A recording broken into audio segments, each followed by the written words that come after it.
All right, good evening, everybody.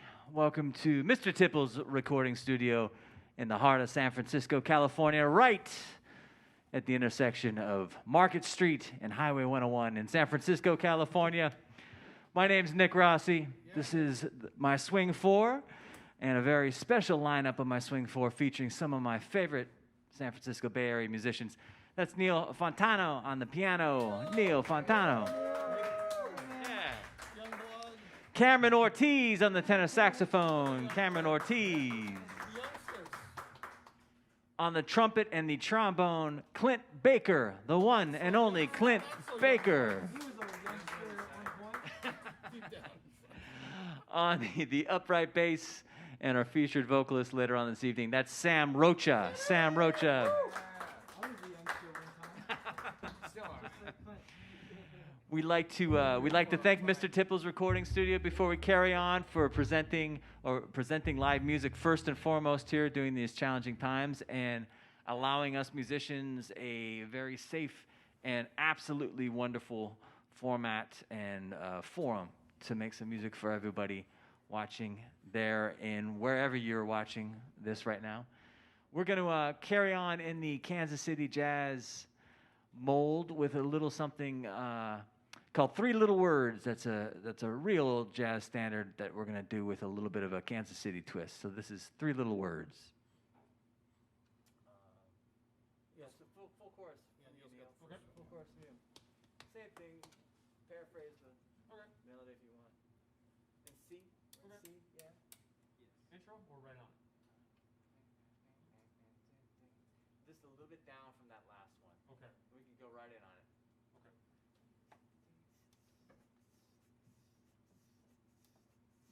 One, two, I'm on.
All right, all right, all right. Yeah, nice. So we're all right, we're gonna get really mellow now and look out, really mellow. We're gonna do a ballad for you, and not only are we gonna do a ballad, we're gonna do a tune that was Herschel Evans' ballad feature with the Count Basie Band. Oh, yes. And we're going to use it as a way to spotlight our tenor saxophone player, Mr. Cameron Ortiz, who is probably the biggest Herschel Evans fan on the stage, which is actually saying a lot because there's a lot of Herschel Evans fans on the stage.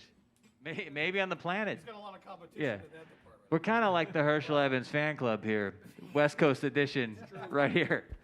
So anyway, we're going to do a tune called Blue and Sentimental that was written for the Count Basie Band, specifically for the Count Basie Band, and later given words and sung by Helen Humes. Did she sing it first on live? I think she did. But anyway, this is Blue and Sentimental. Blue and Sentimental. We hope you enjoy it as we will.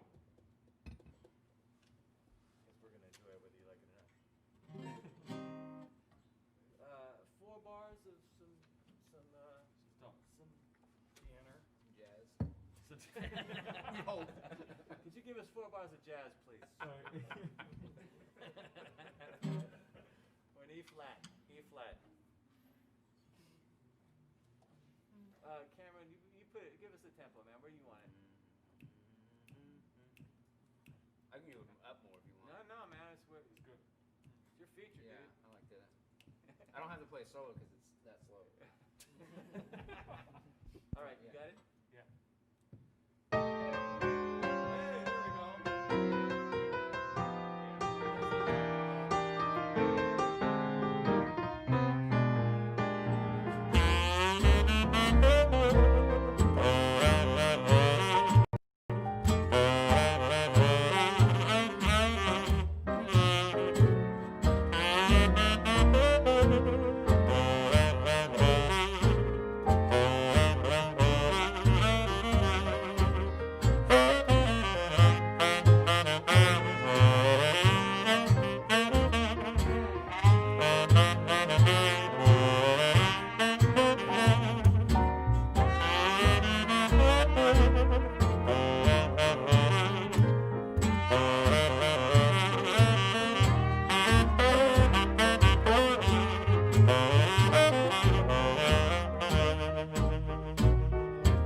Hey,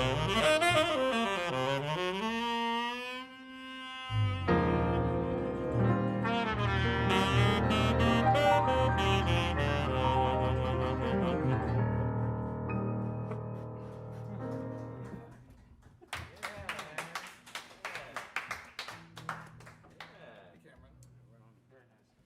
More like stomping Sentimental. Seriously, that was something. That was something. Oh heck, we gonna do tickle toe? We just gonna keep on going with this whole thing that we got going? I suspect so. That's just why not, huh? This set's called Basie. Yeah, exactly. Why not? I'm good with that. All right. We're gonna move to the other saxophone player in the Count Basie band. Obviously, we're stuck in a rut here. It's like, what? Shape-shifting. There was another one. In all seriousness, everyone on the stage here this evening, we're all big fans of the Count Basie band and a lot of the great bands that came out of Kansas City in the 1920s, 30s, and 40s in particular, which was kind of a golden age of music in Kansas City. And one of the greatest names in jazz, period, is, of course, Lester Young, who spent a lot of time in Kansas City and went out east, I guess, with the Count Basie band to New York City and became a star. So we're going to do one of the few tunes that Lester wrote. You know, Lester was a highly inventive tenor saxophone player, one of the most lyrical soloists ever kind of graced this music, but he didn't write a lot of tunes, relatively speaking. And he certainly did not write a lot of tunes while he was with the Count Basie band. So we're going to do something he wrote for the band while he was with the band in 1940. And some wonderful people covered it over the years. And we're going to offer humbly our version. This is a tune called Tickle Toe, written by Lester Young. Yeah, guys. This song needs no introduction.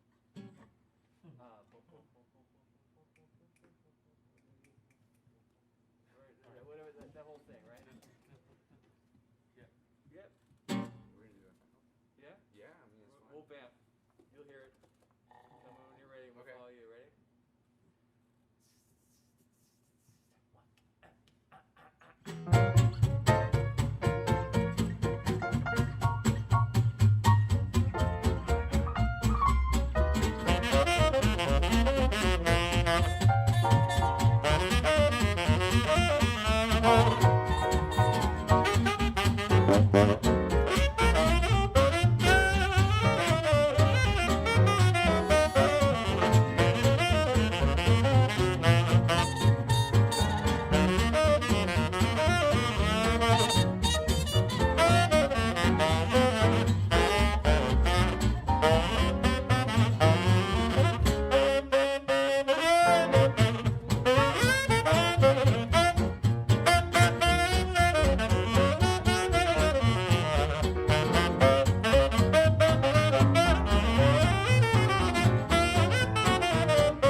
Which key, Nick? C. Okay. In C, pennies from heaven in C. My bad. I was gonna go to the back. Yeah, I know, we forgot that part. We got next. Next time. We'll catch him next time. All right, we're gonna do one of our favorite tunes. Kind of speaking of cats that were influenced by Lester Young. This is a favorite of a lot of Lester's influenced. Influenced? Does that make sense? Yeah, influenced. Yeah. But that doesn't mean So I'm looking at you, Warren Marsh, and Stan Getz. Well, you know what I mean. Anyway, this is Pennies from Heaven. Pennies from Heaven. pork chops. Are we introing? We're I'll give a little. You introing? We're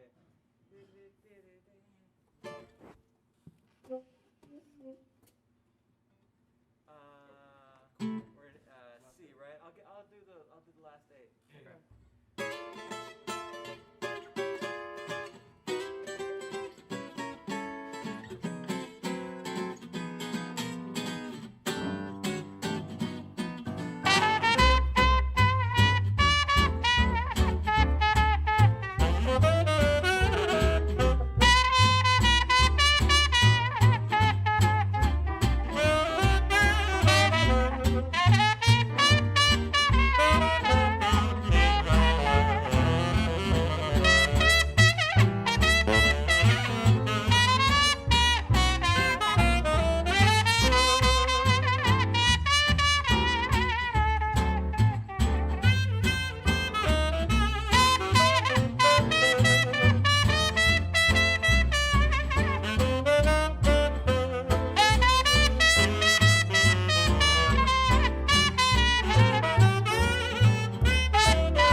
All right, folks.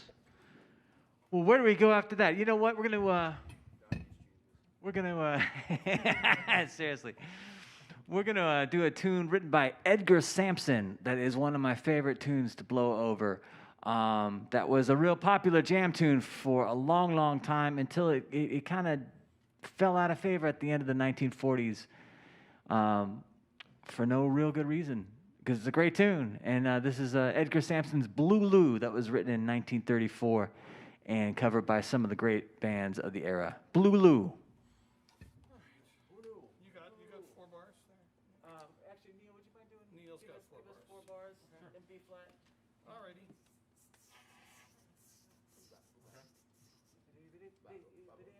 Yep. I want 2, 3, 4.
We'll be right back.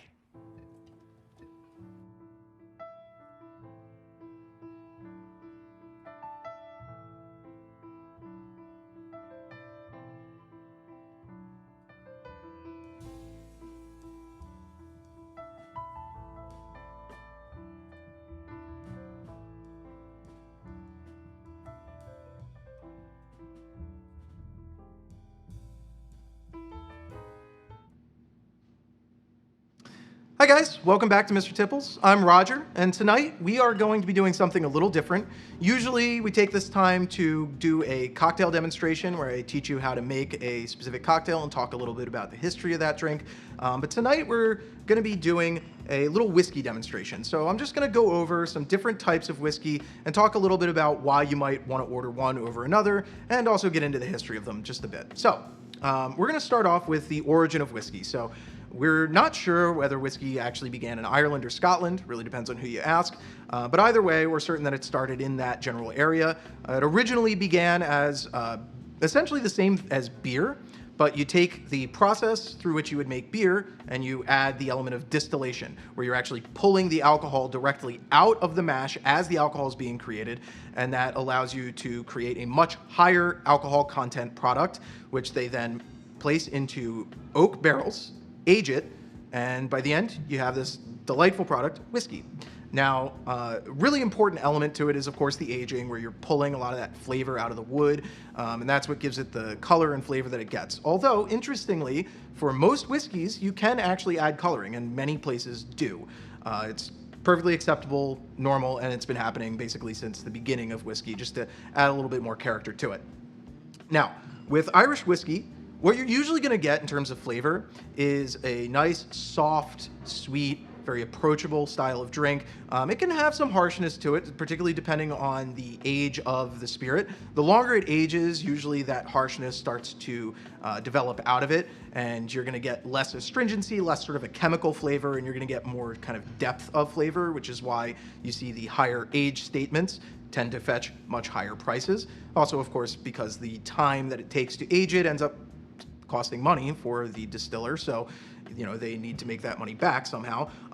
When you're looking at a whiskey, generally with an Irish or Scotch whiskey, you're going to see higher age statements. Like, they must really be aged for longer in order to get that higher quality product. So usually somewhere around the 10-year range is kind of where you want to start in terms of a higher end product. So what we have here is Redbreast 12. And in a lot of cases, these distillers don't even offer younger than about 10 years, which is the case for Redbreast. Again, the flavor profile is not super complex, but sweet in what I would call like a honey sweet sort of way. Not super fruity, not sort of corn sweetness or sugary sweetness. A little bit different that way. Moving on, we have Scotch whiskey. Now, Scotch whiskey is usually characterized by something we call peat. Okay, so it's really smoky, earthy sort of flavor that gets infused into the whiskey, and it comes from the peat that actually exists in Scotland, which comes from peat moss, peat bogs, and it's basically just really compressed plant matter. It was usually used just to heat homes, and then when they started making whiskey, they would use it to dry out their mash before they started the distillation. Most whiskey in Scotland that is produced, even if it has a lot of peat flavor in it, they don't actually use the peat for that purpose. The flavor is added later, just because that's the traditional flavor that people are looking for. But the end result is the same, which is that you get that smokiness infused into the drink, and it's a really distinct flavor. It's different from what you would think of from a smoked brisket or something that you might get in the U.S. It's a, like I said, very earthy sort of flavor, and even a little vegetal. Now, not all Scotch whiskey is peated, and it is important to actually ask. If you really don't know, you should find out, because if you don't like peat, you want to avoid certain regions that are very famous for it, and if you do like peat, those are regions you're going to want to gravitate toward, and you're going to want to avoid other ones. Famously, Islay, I-S-L-A-Y. It's a small island off the coast of Scotland, but they are the most famous for the peat production for their scotches. So what we have here is an example of that. It's Ardbeg. It's a 10-year aged scotch, and it is obviously quite peat forward, as it is an Islay Scotch. Another one that's pretty traditional, or that most people are probably familiar with, is Laphroaig. Those are really kind of the big players within that peaty Scotch world, among several others. Moving on, we have Japanese whiskey. Now, Japanese whiskey is also sometimes referred to as Japanese Scotch. Why that is because the first Scotch, or the first whiskeys that were produced in Japan, actually were brought over from Shinjiro Tori, who studied in Scotland under a master distiller. He learned how to create whiskey in Scotland, and the process that he used was basically identical to the one that was used in Scotland, including originally the use of quite a lot of peat. But when he brought it over to Japan, the heavily peated whiskey that he created was wildly unpopular. The different food that people eat in Japan really didn't mesh very well with that really heavy sort of tobacco-y, earthy, smoky flavor that you're getting out of the Scotch. So they ended up reworking it and created what is still today sold as Yamazaki, which is a very delicate, very well balanced, nice, gentle sweetness and complex flavors all around. A really precise style of spirit that's really pretty different from any other kind of whiskey that you're going to get. It's also, right now, very high-end, very in demand, and very expensive. The demand spiked a few years ago, and because of the nature of having to age Scotch as long as you do, they ended up not really being able to keep up with demand. So right now, particularly Yamazaki is very expensive, but if you can find a bottle and get it for a reasonable price, well worth it, very, very good. Moving on. So here we have our American whiskeys. Now, I'm going to start with rye. Now, rye was actually the first whiskey really produced and drank in America. Interestingly, you can also refer to Canadian whiskey as rye. The differences are actually fairly substantial, but it basically comes down to, in America,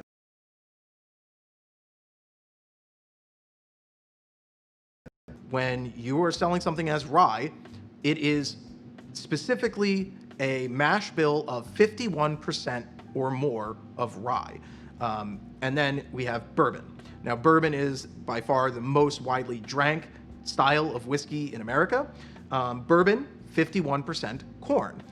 What does that mean? Well, the final product really reflects the ingredients that are used to create it. So, with rye, think about rye bread. You have something that's kind of spicy and complex in that way. With bourbon, you have something more along the lines of a corn flavor. So it's nice and sweet, it's very gentle. The more corn that is used in the mash bill, the sweeter and gentler it is. So that's why something like Maker's Mark, that's 100% corn, is the sweetest and smoothest of all whiskey. The other interesting thing, because these other styles of whiskey, if they are malted, that simply means they're made with barley. These, being made with rye and corn respectively, they actually age for less time. So you will see very high-end bourbons that are aged for 8 years, maybe 12 years. It's very rare that you're going to see something aged up to 21 years or more. Whereas with the Irish and Scotch whiskeys, you could see them aged all the way up to 50 years for some really insane stuff. But you know, usually 21, 25, those are pretty common as well. So you can get a very good high-end bourbon that's aged 8 years and is going to have fantastic complexity and flavor to it. Now, of all of these, what are you really going to be looking for if you want to order one at a bar? If you want sweetness, you're going to want something probably a bourbon or an Irish whiskey. If you want depth and complexity, but you're not really looking for that really heavy smoky flavor, you're going to want either rye if you want a little bit of spice, or a Japanese whiskey if you're looking for something a little more refined. And if you do love that hearty, smoky, earthy flavor, then Scotch is really the only game in town. A couple other quick notes. Just if you're looking at a bottle of whiskey and you see bonded on it. Now, bonded is specific to America, but it basically just means that it's a high proof. It's a 100 proof, has to be. It's actually a legal designation due to basically the poor quality of spirits that were being produced in America, and there wasn't really any quality control. The Bonded Act of 1897 was put in place to basically ensure that there would be some sort of quality control put on the spirits. Now, in a lot of cases, it's considered sort of an antiquated method for determining quality, but you will see some whiskey producers still actually go through the process of making sure that theirs is a bonded spirit. But it does mean that you're probably getting a decent quality and you're definitely getting a 100 proof drink, whereas most of the rest of these would be somewhere in the 80 proof range. Interestingly, Old Forester, not bonded, but it is still 100 proof, and you can usually see that somewhere on the label down here, but more commonly you're going to see something in the 80 proof range. So, as I'm talking about this and getting quite thirsty, I'm going to have a quick sip of my personal favorite of these, which is this Redbreast 12. Again, nice delicate flavors, fairly sweet, honey notes to it. And one thing that I want to talk about just a little bit before we go is proper service of it. So this glass is called a Glencairn. It's actually a relatively modern invention, but it is designed to be the preferred and perfect glass for drinking your whiskey without ice. And all whiskeys can be improved with the addition of just a little bit of water. You really don't want to add too much. You're not trying to water it down at all. What you're trying to do is just open it up. Basically what it does is the water bonds to some of those sort of chemically astringent molecules, and it helps dissipate them so that when you're drinking it, you're not getting harshness, you're just getting the nice, clean, clear whiskey flavor. So, cheers.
All right, let's hear it once again for Clint Baker there on the trumpet and the trombone. Yeah, thank you, fans. Leading us there through Clint's blues, an assortment of rants and riffs. Ranting. That's musical ranting for you. Oh, Nick, you never Oh yeah. Okay. We would like to take a brief pause for a commercial announcement. You know, on the screen you will see our various Venmo and PayPal information. We certainly appreciate anything and everything you're willing to throw into the virtual kitty. It goes a long way to making us, you know, buy groceries quite literally these days. So we thank you very much for not only tuning in and supporting music, and once again we thank Mr. Tipples Recording Studio here in the heart of San Francisco for allowing us this opportunity to broadcast to you out there in broadcast land. But thank you very much for throwing a little something in the virtual tip jar. You know, by the looks of things here on my watch, I can't read it because I don't have my glasses on. It's time to feature our vocalist, Mr. Sam Rocha. So let's hear it for Sam Rocha stepping up to the microphone. He's gonna take us through. He's gonna sing a little tune. This tune's got a funny history, and I can talk about this now because marijuana is legal in a lot more places than it was even a few weeks ago. That's true. It's very exciting. Everywhere it was on the ballot. I know. So smoke them if you got them. This tune was originally called Sweet Marijuana and was written in 1934 for a movie called Murder at the Vanities by a New York songwriting team. And I encourage you to go onto YouTube and look up the original stage production because it's utterly insane. And then kind of the tune disappeared for about 10 years until a woman from Kansas City by the name of Julia Lee recorded it before she moved out to Los Angeles and carved out a great career, a kind of second act career for herself in Los Angeles after having a very successful career in Kansas City. And by that point in time, marijuana was illegal in a lot more places, so they changed the tune to Lotus Blossom, Sweet Lotus Blossom. So we're going to do the revised and what would you call it? I guess that's the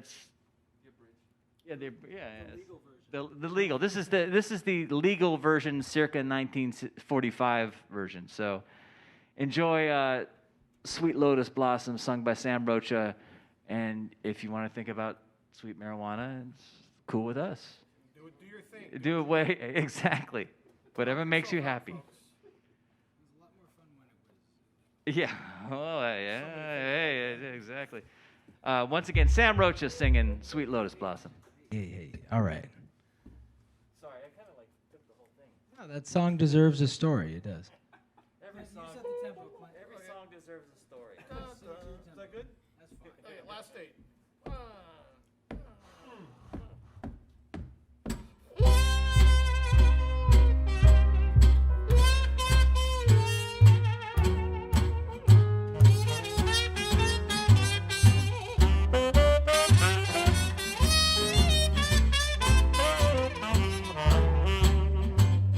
Soothe me with your caress,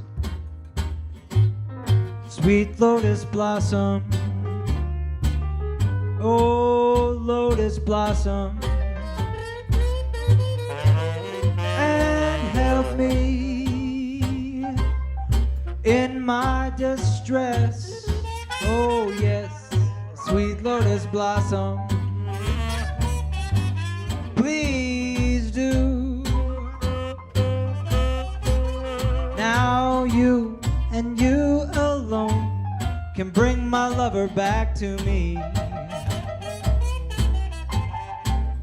Even though I know it's just my fantasy. So you can knock me right out. Oh, sweet lotus blossom, please do.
lover back to me. Ooh, even though I know it's just a fantasy, so you can knock me right out. Break, here we go. Sweet Lotus Blossom,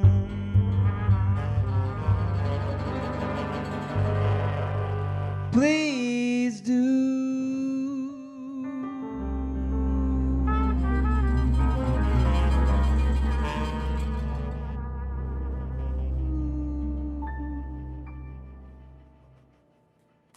Mysterioso. How about this band? How about that Sweet Lotus Blossom? That got a little wild, guys. A little wild. Once again, Sam Rocha. Yeah. We are very fortunate to have Sam with us this evening, both on bass. Oh, and the hits keep on coming. We got a couple more numbers for you here this evening. I think we got time on the clock for a couple more. This one is going to once again feature our tenor saxophone player, Mr. Cameron Ortiz. Him again, Mr. Cameron Ortiz. You know, we talked a little bit about Herschel Evans earlier. The biggest kind of acolyte, student, carrier of the torch, or whatever you want to call it, of Herschel Evans was the great Illinois Jacquet, who was another one of those tenor saxophone players who entered the Jazz Parthenon, doing a large part to the jazz at the Philharmonic, and kind of opened up the door for rhythm and blues saxophone playing in the process, and is another one of Cameron's favorites and someone we all love as well. So we're going to do an Illinois Jacquet tune called Bottoms Up that Illinois wrote and recorded in the mid-'40s when he was just breaking out on his own and carving out a name for himself. So this is champagne? Wow, sure. Tiny bubbles. That's right. Me and Don Ho were like this. So yeah, hey, bottoms up, bottoms up. Bottoms up, kids.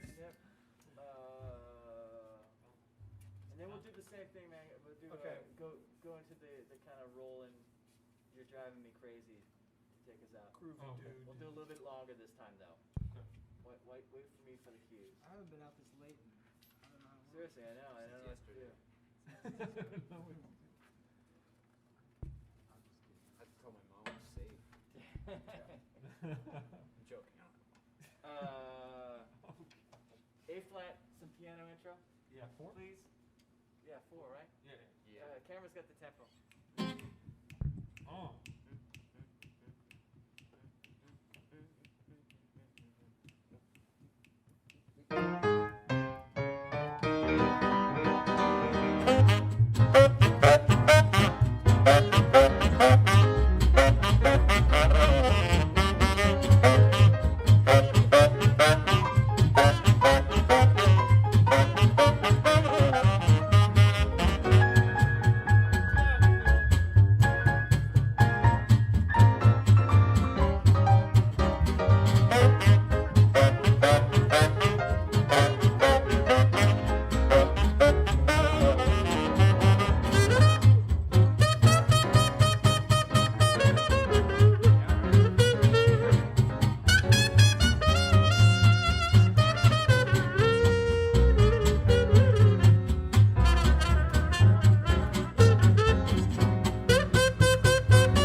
right, ladies and gentlemen.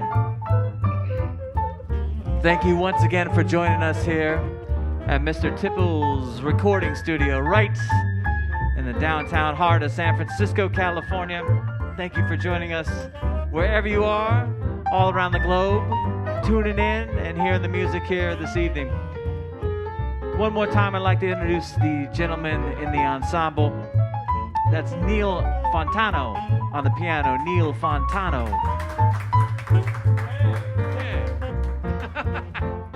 There's that face. On the tenor saxophone, we've been fortunate to spotlight and enjoy the music of Cameron Ortiz on the tenor saxophone. Cameron Ortiz. On the trumpet and the trombone, our brass section, the one, the only Clint Baker. Clint Baker. Our upright bass player and featured vocalist this evening, the one, the only, the Sam Rocha. Sam Rocha. My name is Nick Rossi.